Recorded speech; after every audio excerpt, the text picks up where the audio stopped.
취임식이 어제 있었습니다.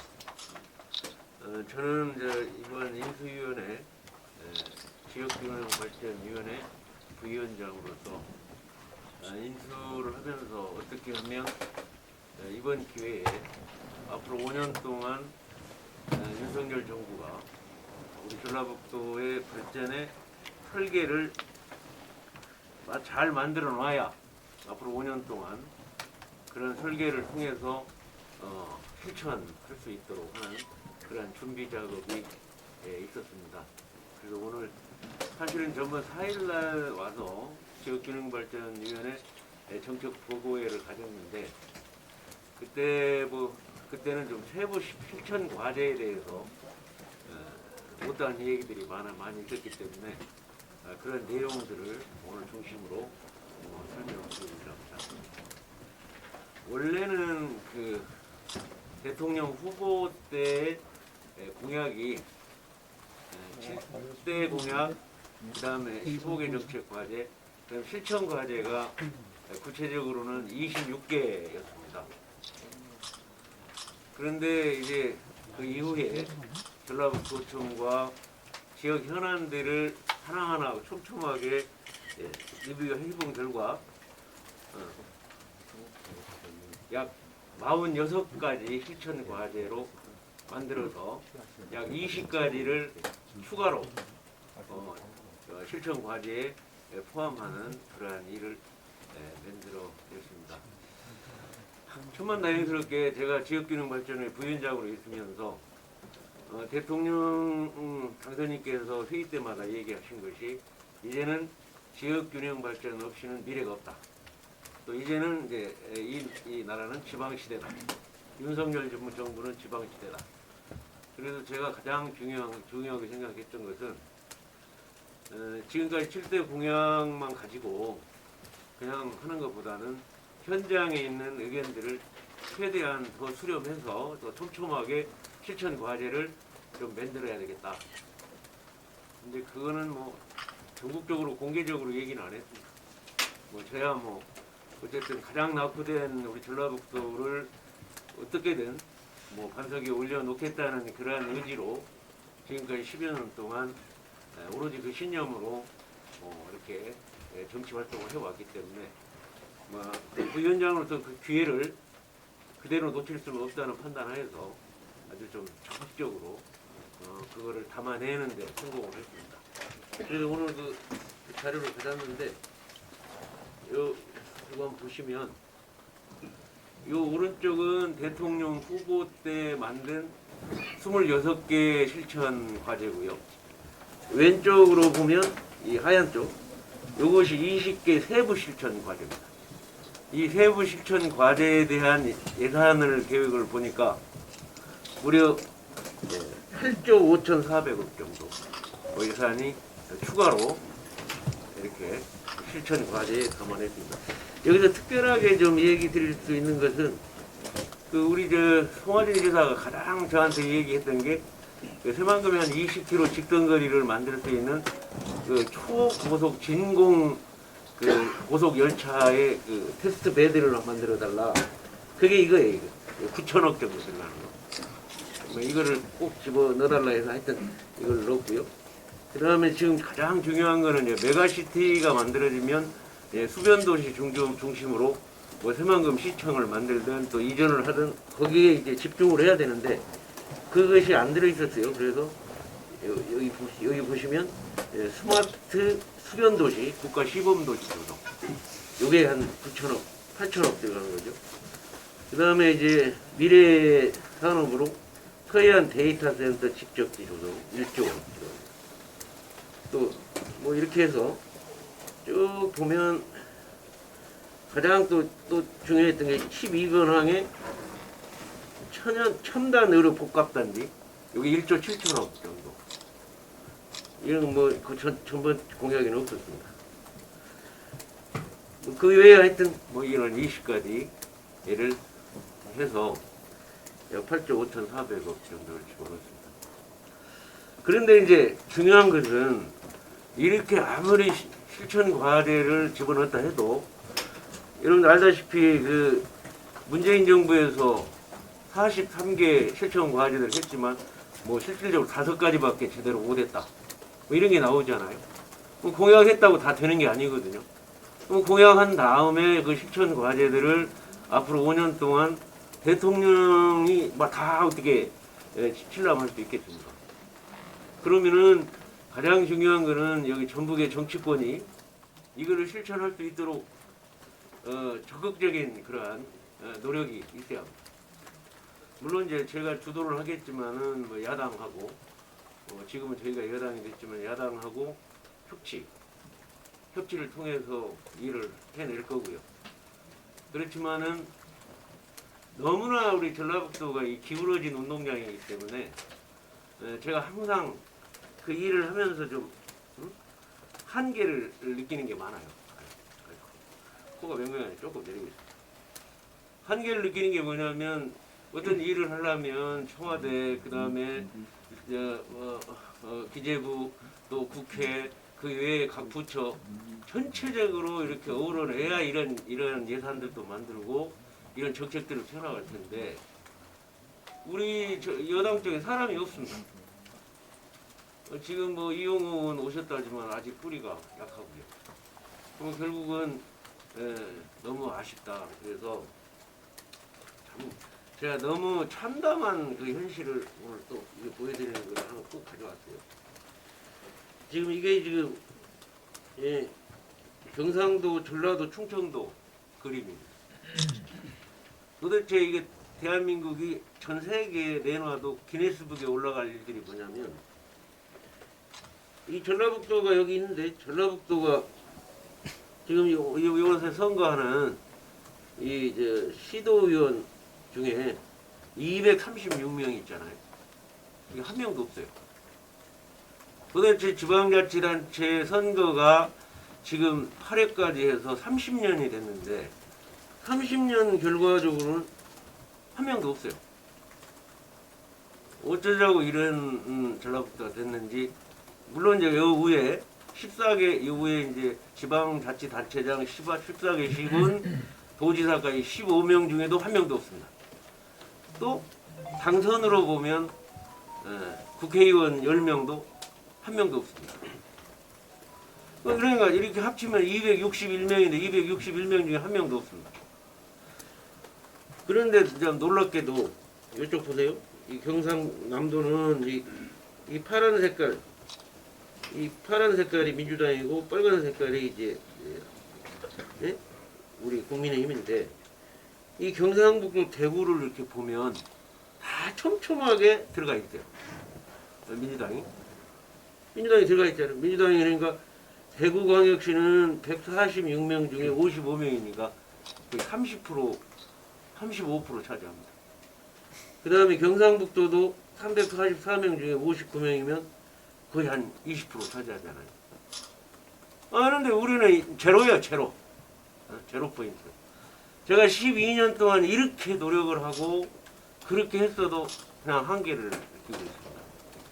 정말 한 번도 제가 기자 간담회에 폭폭한 소리를 안 드렸는데 어제 취임식을 하고 지금 한 달 반, 2달 동안 제가 지역기능발전위원회 심지어 제 비서관 보좌관들을 거기다가 깊이 박아가지고 이 일을 이게 8조 5천억을 만들어내긴 냈지만은 도대체 이렇게 바닥에 한 명도 안 주어가지고 어떻게 중앙통로에서 힘을 모아가지고 우리 전라북도 발전을 시킬 것이냐. 이게 참 너무 그냥 안타깝고 왜 이렇게까지 지금 지자체 30년 동안에 우리가 뭔 한이 그렇게 있게 한 명도 안 주느냐. 특히 이번에 요거 설명드리면 이번에 그래도 열심히 해서 지금 그 236명 나오는데 저희가 후보가 20명 선거직에 20명 나왔고 비례로 12명 그래서 32명 나와요. 그래 조금씩 발전해가요. 5회 때는 18명, 6회 때 22명, 7회 때는 이렇게 7회 때는 탄핵 때문에 8명.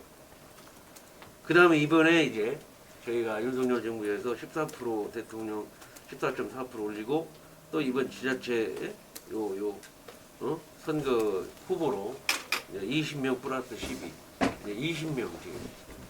그래 저는 좀 솔직하게 현실을 얘기합니다. 20명의 도의원, 시의원이 이번에 출마를 하는데 여기서 몇 명이라도 좀 됐으면 좋겠다. 그래서 좀 신용이라도 해줬으면 좋겠다. 예, 생각합니다. 아니 3명 뽑는데 1명 정도는 주어도 되는 거 아닙니까? 3명 뽑는 데가 한 열 몇 군데 되는데 그 중에 저희가 지금 청년 20대 청년을 지금 7명 정도 출마시켰습니다. 그래서 꼭 이번에 기록을 좀 내자. 뭐 저희가 도지사 시장 군수 안 되는 건 뻔합니다. 안 되는데 그 지지율이라도 한 20% 이상 올리고 그 다음에 소박한 욕심은 시의원 군의원 그분들이라도 꼭 몇 명 이렇게 해주십사. 아니 도대체 우리 전라북도가 그렇게 그냥 앞으로 5년 동안 윤석열 정부에서 이러한 엄청난 그런 설계를 내고 공약을 만들어냈지만 이게 실천 가능하려면 정치적으로 그런 그런 에너지를 좀 주셔야 하는데 정치적으로 그 에너지를 안 주시면 도민 여러분들께서 앞으로 어떻게 이거를 감당할 수 있느냐 굉장히 좀 버겁습니다. 버거워서 정말 이번에 6.1 지방선거에서는 우리 도민들께서 그런 걸 좀 헤아려 주셔가지고 민주주의는 곧 경쟁이고 책임인데 경쟁 있는 정치를 해달라. 지난 4년 동안 내다보면 지금 30명 정도가 비위 사실이 우리 민주당 의원들 중에 거의 30명이 지금 이렇게 뭐 성폭력, 뭐 뇌물죄, 또 여러 가지 비리로 이렇게 조사를 받고 있고 비위 사실도 돼 있는데 이러한 일을 만들면서도 지속적으로 그러한 지역 그런 카르텔 내지는 권력 카르텔이 형성이 되어가지고 공천만 받으면 당선되니까 끊임없는 비리가 나오거든요. 그러니까 충청도 같은 데는 거의 그런 비리가 없습니다. 서로 경쟁을 하니까 다 자정자긍이 이렇게 되니까. 그래서 이제 그런 부분을 이번에야말로 좀 우리 도민들께서 좀 헤아려 주십사 하는 간곡한 말씀을 좀 드립니다. 네, 이상입니다. 질문해 주시죠.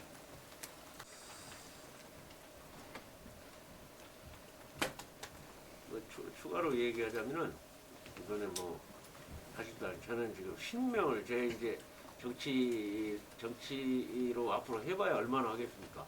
나이가 70이다 다가오는데 마지막이라 생각하고 지금 모든 일을 제 신명을 다해서 전라북도를 위해서 내가 그 낙후된 지역주의를 극복하겠다는 그 의지 그걸로 최선을 다하고 있는데 조금만 좀 힘을 받쳐주시면 좋겠다.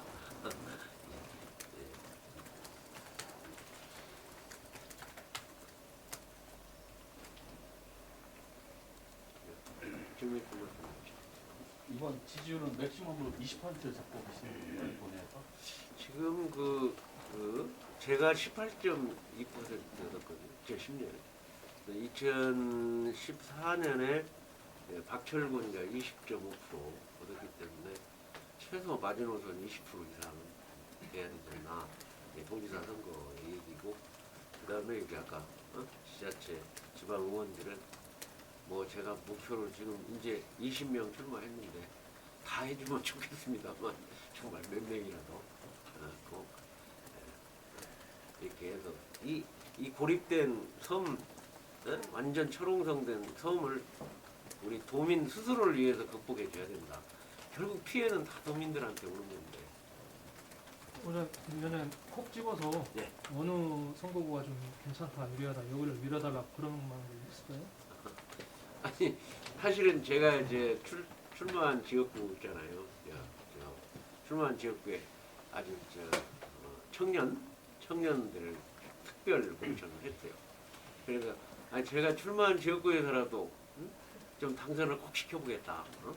하는 의지를 갖고 출마를 시켰는데 이제 거기에 신승우 후보하고 이제 그 효자동, 그다음에 삼천동에 최영권 후보하고 또 저기 한상우 후보가 혁신도시 쪽에 한상우 후보가 다 20대 청년들이 출마를 했습니다. 그래서 청년들을 좀 장기적으로 좀 키운다는 차원에서라도 그러니까 세 명 뽑는 지역이거든요. 세 명 뽑는 지역에 한 명이라도 꼭 좀 넣어서 이번에 장기적으로 좀 키운다는 그런 자세를 해주시면 감사하겠다 이런 생각입니다. 이번에 그 후보자들 준비하시면서 청년 아카데미도 하고 다른 때보다 좀 공을 많이 들이셨잖아요. 아무래도 이제 대선에 이겨서 분위기가 조금 나아진 점도 있고요. 어떤 점 조금 주안점 두고 후보들 선발하셨는지도. 그러니까 이번에 여기 최영권, 신승우, 뭐 정선아, 한상욱, 뭐 이런 게 아카데미에서 이렇게 뽑아가지고 이렇게 출마를 했고 저기 남원시에 또 김치현 거기도 청년입니다. 청년이 다 30 전후하고 20대 후반 이렇게 해서 보면 딱 맞지? 또 청년이 또 있나? 없죠? 그렇게 해서 이 아카데미에서 뽑은 사람들이. 아까 마지막 신정이라는 마음으로 정치하고 계신다고 봤는데 네? 마지막이라고 표현을 하시면서 예. 개인의 정치 역정을 설명을 하셨는데 예. 전주를 보궐선거 아니 사실은 내가 여기서 얘기할 사안은 아니지만은 전부 정말 대통령 후보 이번에 윤석열 후보가 정치 신인이잖아요. 그래서 제가 만나갖고 하여튼 이 지역장비 꿰고 한번 해보자 해서 5번을 오게 하는데 그냥 놔뒀으면 2번밖에 안 와요.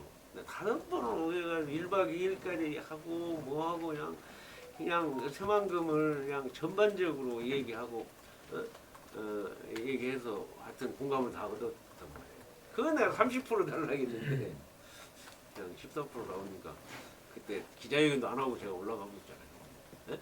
아니 올라갔는데 그냥 바로 코로나 걸려버려. 그래갖고 이게 내가 벌 받았다 해서 마음 바꿔갖고 지역기념활동위원장 돼서 에라 마지막 정치 마무리를 멋지게 좀 지어놓고 떠나야 될 거 아니냐 뭐 이런 생각 때문에. 그러니까 이제 저는 그렇습니다. 이제는 뭐 저는 할 일 딱 10년만 내가 하겠다고 했거든요. 전라도에 와서 이게 어려운 일이지만 10년만 하겠다. 10년이 넘어버렸대요. 그럼 나머지는 이제 덤입니다. 뭐 덤이니까 해도 되고 안 해도 되고. 뭐 굳이 꼭 제가 뭐 이렇게 해서 뭐를 하겠다는 목표가 아니고 내 전라북도에 내 정치 태어난 데서 여기서 내가 보답을 하고 내가 해야 할 일은 10년이다 했는데 10년이 넘어서 버렸대요. 근데 10년에 내가 2번만 당선됐으면 그냥 그만둬볼 텐데 꼭 전번에 평가를 받아야 됐었는데 평가를 못 받아버렸잖아요. 비례로 올라가 버렸잖아. 네? 어제는 배지는 달았지만 저는 그거는 공짜예요. 비례로 단 거는. 내가 여기 지역에서 평가를 받는 게 제가 목표지. 비례나 뭐 서울에서 당선돼봐야 뭔 소용이 있겠습니까? 그래서 앞으로 한 번은 더 할 거예요. 그 평가는 받고 떨어지면 이제 저를 이제 자유로 해방시켜주는 거가 되는 거고 되게 하면 4년 죽으라고 또 열심히 해야 되는 입장이고 평가는 받아야죠. 어쨌든 결론적으로 그 내년에 재보선 실시되면 출마하실 의사가 있다고. 근데 그거는 제 신념이니까 예. 신념이니까 해야죠. 저는 뭐 그런 걸 누구를 앞뒤 좌우고 우면해서 눈치 봐갖고 되냐 들어가냐 눈치 안 보고 안 되냐 이런 사고였으면 제가 여기를 이렇게 어렵게 할 수가 없죠. 제 신념이니까 그 신념 하나로 지금 10년을 버텨오고 있고 그 신념 하나로 진짜 어려운 가운데서도 여러 일들을 하게 되는 것이 바로 그 신념 때문에 정치 신념 때문에 있겠다. 언제 전주에서 표를 받기 시작하셨죠? 10년 되셨다고 하셨는데 정확히 10년 되셨다고 하셨는데 지역에 활동하시기 시작. 이게 2010년에 제가 그 도지사 출마해가지고 그때 그 LH 공사 전주로 가져오겠다는 그 당락에 관계없이 가져오겠다는 그 하나 때문에 고리가 걸려서 함거 속에 들어갔고 함거 속에서 찾아낸 것이 기금운용본부 새만금 개발청이어서 그거 법으로 다 가져오게 만들었고 그 이후에 또 탄소산업진흥원 거의 막바지에 또 그거를 전주로 가져오게 하고 하여튼 제가 할 수 있는 그러한 뭐 여러 가지 그 10년 동안 해왔던 일들은 그렇게 그 신념 하나로 지금 했단 말이에요. 2010년부터니까 벌써 12년 된 거죠. 이미 이제 제가 목표 기간은 지났어요. 지나서 이제 마지막 2016년에 만약 제가 출마해서 당선됐다라면 딱 그게 2020년에 딱 끝나고 이제 정치를 떠나면 최고였는데 그게 그냥 좀 삐끗해버렸어. 그냥 비례로 되는 바람에 비례야 전라북도에서 뽑아준 게 아니지 않습니까? 네? 그거는 아니니까 제가 한 번은 더 간다. 그래서 그때 이제 떨어지면 이제 딱 정치를 떠나는 그 좋은 계기가 되는 거고 또 평가를 받아서 잘 되면 또 저를 그 10년 동안 해왔던 것이 잘 했다는 그 평가를 받아서 또 결과를 만들어내고 또 그렇게 되는 돌이켜서 보면은 여러 가지 서운하신 점도 있을 수 있겠습니다만은 뭐 비례도 꼭 지역에서 안 해줬다고 생각하실 일은 아닌 것 같아요. 지역에서 열심히 일해온 노력이 반영된 측면도 있고 또 호남의 배경을 가지고 계시니까 또 그 영향도 평가가 되신 거죠. 저는 이제 도민들께 너무 감사한 것이 비례로 되고 난 뒤에도 제가 첫 일성이 그랬어요.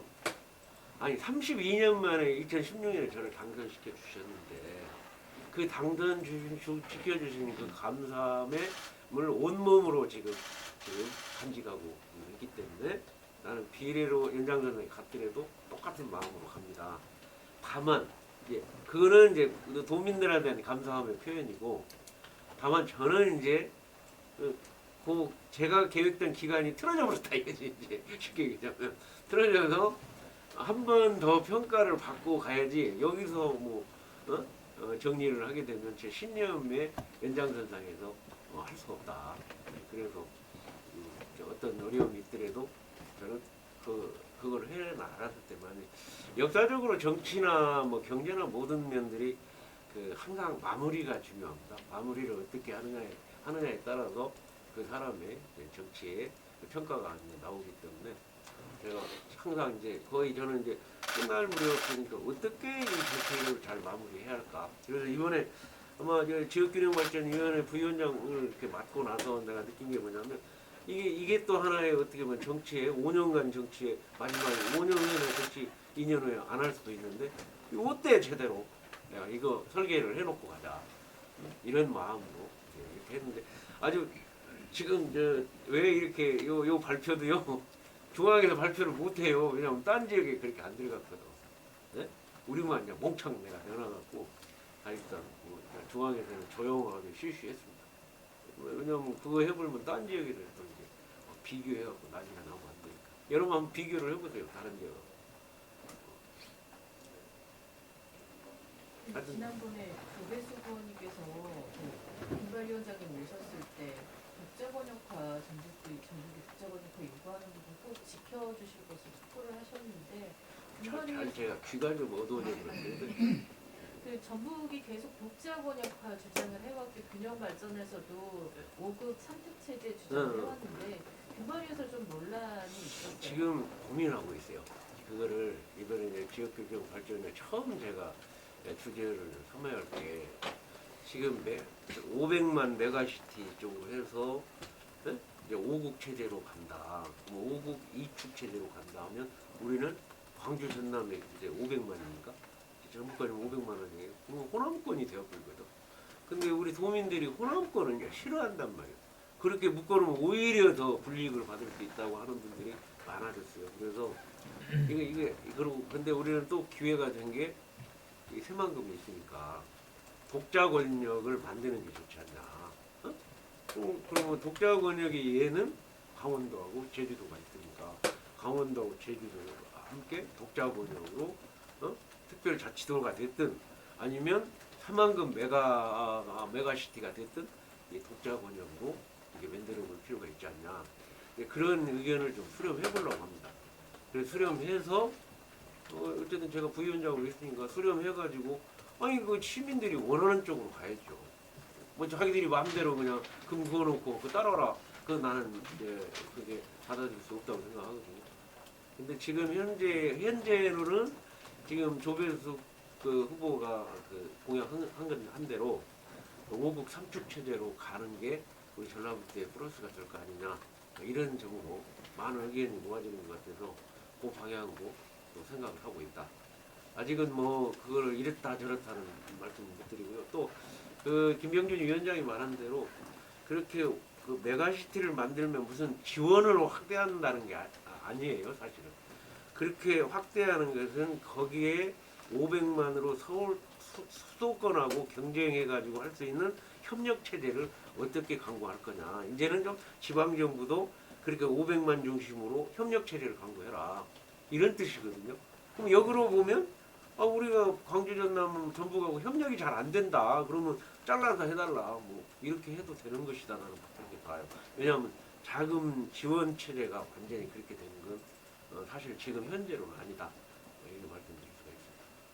전라북도가 그 지금처럼 예를 들면 호남권 내에서 그 광주 전남에 종속되는 구도가 심화된 것은 이명박 대통령이 추진했던 5+2가 굉장히 가속화시켰어요. 그래서 잘 아시겠지만 우리가 뭐 50여 개 특별 행정기관 가운데 뭐 8할, 9할 이상이 다 광주 전남에 집중되어 있다 보니까 우리가 상대적인 박탈감이나 소외감이 더 컸던 것이 사실이고요. 그래서 그 지난번에 5국 2특 체제 나왔을 때도 그런 점이 굉장히 우려를 했던 것이고, 정당을 떠나서 대선 국면에서 그 민주당 같은 경우에는 그 전라북도의 독자 권역화를 지역에 굉장히 큰 지역 발전 의제로 받아들여 가지고 대선과 대해서 수용이 됐단 말이에요. 근데 이제 그 국민의힘 쪽에서는 이제 그것보다는 그 부안 군산 김제를 통합하는 형태를 핵심으로 해서 가셨는데, 어쨌거나 이제 현재 입장에서 볼 때는 균발이 입장하고 조배수 의원이 생각하는 게 약간의 차이가 있잖아요. 5국 2특으로 할 것이냐, 5국 3특으로 할 것이냐에 대한 그 점을 아까 말씀하신 대로 조금 적극적으로 검토를 좀 해서 지역 내에서는 사실 대부분 5국 3특, 호남권 내에서의 별도의 독자 체제로 가는 거에 대해서 마음을 많이 두고 있기 때문에 그 점을 좀 반영을 해주시는 게 어떨까요? 제가 그 전번에 윤석열 당선인 서울 도민회에서 가시면 제가 그 얘기를 했대요. 호남권에 서울도 호남향후회가 있었는데 전부 또 서울이고 뭐 광주고 전부 광주 중심으로 돼갖고 우리가 김홍국 회장 중심으로 독자 권역을 서울에서 만들었다. 서울 도민회 오시면서 그랬대요. 처음 왔거든, 양반이. 처음에 와서 도민회를 만들었다. 그러니까 그러면 여러분들 이 전라북도의 특수성에 대해서 얘기했고, 그래가지고 김병준 위원장한테도 심지어는 제가 한 얘기가 전주 먼저 들려서 광주 내려가야 된다. 그래서 이번에 보고대회도 그렇게 했고, 저번에 윤석열 오신 분이 한번 잘 보세요. 전라북도 먼저 온 게 3번, 4번 왔습니다. 그러고 내려갔습니다. 이런 식으로 이 얘기는 다 했는데, 그걸 이제 체계를 이제 어떻게 잡을 거냐 하는 문제는 지금 말씀한 대로 우리가 원하는 방향 쪽으로 가야죠. 관련해서 하나만 예, 좀 큰 소리로 하죠. 제가 요새 막 나가면 해갖고 귀가 먹어본 모양이에요. 관련해서 하나만 더 여쭤보겠습니다. 그 새만금 메가시티가 도대체 뭔가요? 호남권 메가시티? 새만금. 새만금. 아니, 새만금 메가시티는 사실 그 메가시티하고는 좀 차원이 다른데, 지금 현재 군산하고 김제하고 부안이 서로 땅 따먹기 해가지고 대법원에 올라가 있는 건수가 몇 건이, 뭐 정확하게 보면 한 10건 이상 이렇게 되고, 앞으로 신항만이 만들어지고 뭐 만들어지면 전부 이제 땅 따먹기 쟁송이 붙습니다. 그 쟁송이 붙는 원인이 뭐냐면 선거구 때문에 그렇습니다. 선거구에서 자기가 선거표를 얻어야 되니까, 각 지자체장이. 그래서 이거를 합치지 않고는 앞으로 장기적인 새만금 미래는 없다. 그렇게 해서 전주, 완주, 송화진 도지사도 강력하게 얘기했는데, 그 3군데가 하나로 통합시를 만들어야 된다. 그게 메가시티의 개념입니다. 통합시를 만들어서, 근데 통합시 하면 그냥 창원, 진해, 뭐 거기 마산 뭐 이런 개념으로만 생각하고 그냥 옛날처럼 생각하면 이름을 그렇게 붙인 거예요. 삼시군 통합 메가시티를 만들겠다 하는 그런 뜻으로 받아주시면 좋을 것 같습니다.